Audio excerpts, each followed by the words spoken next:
le chef de l'État a pris part, par visioconférence, à un sommet extraordinaire de la CEDEAO sur la situation socio-politique au Mali. Le président de la République, SEM Alassane Ouattara, a pris part, ce jeudi 20 août 2020, par visioconférence, à un sommet extraordinaire de la conférence des chefs d'État et de gouvernement de la Communauté économique des États de l'Afrique de l'Ouest, CEDEAO, sur la situation socio-politique au Mali. Dans son mot d'ouverture, le président du Niger, SEM Mahamadou Issoufou, président en exercice de la conférence des chefs d'État et de gouvernement de la CEDEAO, a souligné la tenue urgente de cette session au regard de l'évolution de la situation au Mali depuis le mardi 18 août dernier, avec la prise du pouvoir par une junte militaire, se traduisant par l'arrestation du président de la République, de son Premier ministre et de plusieurs membres du gouvernement. Cette situation, a-t-il ajouté, intervient dans un contexte sécuritaire déjà difficile pour la sous-région en général et pour le Mali en particulier, en dépit des efforts diplomatiques intenses déployés par la CEDEAO en vue de surmonter la crise politique que traverse ce pays frère.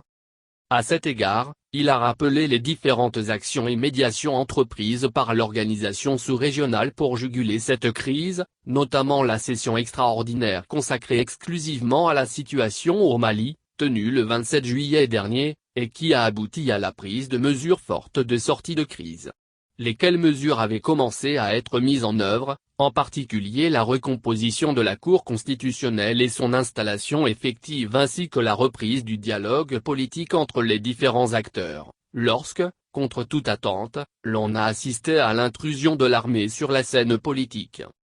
Le président en exercice de la CEDEAO a souligné que cette situation grave, aux conséquences sécuritaires évidentes sur notre région et sur le Mali, non seulement interpelle tout le monde, mais montre également à tous, le chemin qu'il reste à parcourir pour la mise en place d'institutions démocratiques fortes dans l'espace communautaire.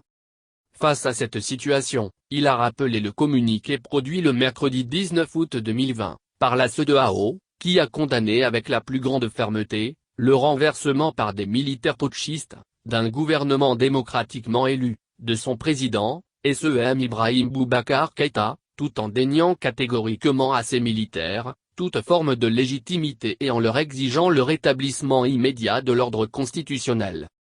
Par ailleurs, la CEDEAO, à travers ce communiqué, a engagé la responsabilité pleine et entière de la junte militaire quant à la sécurité du président Ibrahim Boubacar Keïta et de toutes les hautes personnalités qui sont entre leurs mains, a demandé la suspension de toutes les transactions commerciales, économiques et financières entre le Mali et les autres pays membres de l'organisation sous-régionale et a exhorté les partenaires de l'institution à en faire de même, a préconisé la montée en puissance immédiate de la force en attente de la CEDEAO et a engagé le président de la commission de la CEDEAO à mettre en œuvre, dès à présent, un ensemble de sanctions contre tous les putschistes et leurs collaborateurs et partenaires.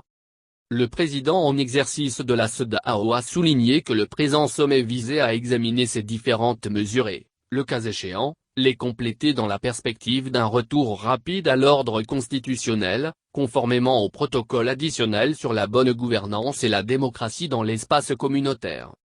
Au terme du sommet, le président Mahamadou Issoufou a confirmé les premières mesures déjà annoncées dans le communiqué rendu public par la CEDEAO et a précisé que l'organisation condamne avec fermeté les menaces, pressions et autres manipulations exercées sur le président Ibrahim Boubacar Keïta, par les militaires putschistes, pour le contraindre à annoncer sa démission. C'est pourquoi, elle exige la libération immédiate de tous les officiels arrêtés ainsi que du président malien et le rétablissement de celui-ci dans ses fonctions de président de la République du Mali.